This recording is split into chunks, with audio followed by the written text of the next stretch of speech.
In this video, I'm going to talk you through the process of replacing a sensor.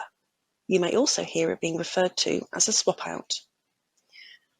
Before watching this video, please be aware that the Checkit tag is a magnet which could interfere with heart pacemakers and ICDs. You should also refer to your company's health and safety risk policy and take appropriate precautions. Before we start, there are a few things you will need.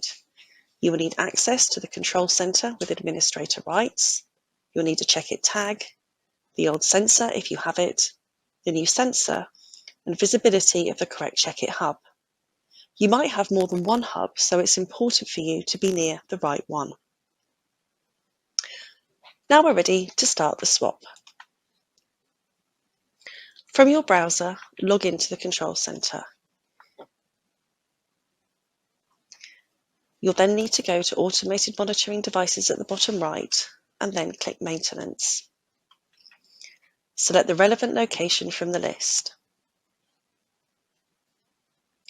You'll now see a list of sensors that belong to the location you selected. Find the sensor that you want to replace and click once. Make a note of the last 4 digits of the serial number. If you did have the old sensor to hand, you can double check that the number on screen matches the serial number on the back of the sensor. Check that the hub status reads ready. Now click on the 3 vertical dots and select Swap Device. Next step. We now need to disconnect the old sensor from the hub. Click Manually Confirm the device and enter the last 4 digits of the old sensor's serial number. You'll see a green tick when the old sensor has been recognized. Next step. Check that the information displayed on screen is correct. Then next. We now need to connect the new sensor to the hub, so you'll need the new sensor and the Checkit tag. To do this, place the tag, as shown here, on the bottom left corner of the new sensor. Wait until you see a green and amber flashing light at the bottom of the sensor, and then immediately remove the tag. This should take between 2 and 4 seconds, and it may take a few attempts. You'll see a green tick when the new sensor is recognized.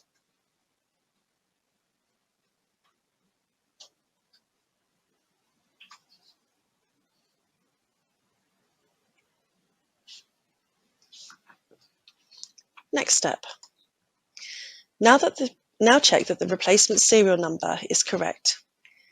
You can double check this by looking at the number on the back of the sensor. Next step. And next step again. Now we need to take the sensor and the tag and place the sensor in position. Once in position, perform a signal test by placing the tag just like you did before on the bottom left corner of the sensor.